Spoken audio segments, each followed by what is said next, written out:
The fragile ceasefire between the United States and Iran appears to be hanging by a thread. Fresh US strikes, Iranian retaliation across the Gulf, and US President Trump's declaration that the truce is over have raised fears that diplomacy may be giving way to another round of conflict. The United States carried out its new wave of military strikes across southern Iran, targeting sites linked to Tehran's military infrastructure. According to US Central Command, the operation was aimed at preventing further attacks on commercial shipping in the Strait of Hormuz after 3 cargo vessels were struck in recent days. The latest strikes reportedly hit locations including Bandar Abbas, Chabahar, Konarak, and other strategic coastal areas, causing power outages in some cities.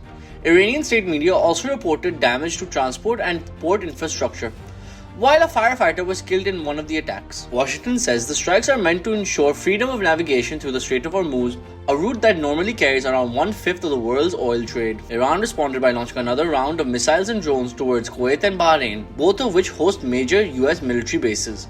Kuwaiti authorities said they intercepted incoming projectiles, while Qatar briefly raised its security alert before later declaring the situation was under control. Tehran insists the US has violated the June 17 Islamabad Memorandum of Understanding by challenging Iran's role in regulating the safe passage through the Strait of Hormuz. Iran's top negotiator, Mohammad Bakr Ghalibaf, warned that if the United States continued military action, it should expect further retaliation, adding that the strait will only operate under the arrangement determined by Iran. Iran has also warned that it would reconsider its commitments under the Nuclear Non-Proliferation Treaty and has floated the possibility of disrupting another major global shipping route, Bab el-Mandeb Strait, if tensions continue to escalate. Speaking on the sidelines of the NATO Summit, US President Donald Trump said he believed the interim ceasefire with Iran is effectively finished.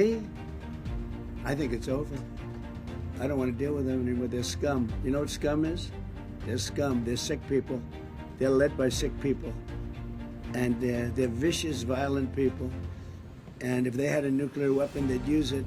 As far as I'm concerned, it's over. Trump accused Iran of being dishonorable and questioned whether any future agreement would hold. While he said that they did not expect a return to full-scale war, he also warned that any further Iranian attacks would trigger an even stronger American response. The ceasefire, signed in June through Pakistan-mediated negotiations, had given both sides a 60-day window to negotiate a comprehensive agreement covering Iran's nuclear program, sanction relief, and broader regional security. But repeated exchanges of fire in recent weeks have cast serious doubt over whether those negotiations can continue. Pakistan has expressed deep concern over the latest escalation, urging both Washington and Tehran to exercise restraint and avoid further military action. In a statement, the Foreign Office said there is no alternative to dialogue and called on both countries to honor their commitments under the Islamabad Memorandum of Understanding, describing it as the foundation of lasting regional peace. Islamabad has also reaffirmed its willingness to continue playing a mediating role alongside Qatar after helping broker the interim agreement that temporarily halted hostilities earlier this year. The renewed fighting has once again placed the Strait of Hormuz at the center of global attention. The waterway is one of the most important energy corridors, handling about 20% of the global oil shipments before the conflict began. Although oil prices rose following the latest strikes, they remain well below the highs seen earlier this year. With the ceasefire now under severe strain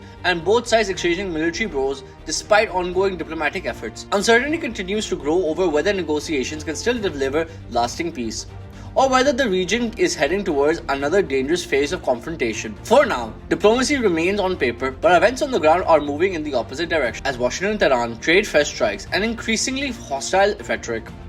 The future of the ceasefire and the stability across the Middle East hangs in the balance.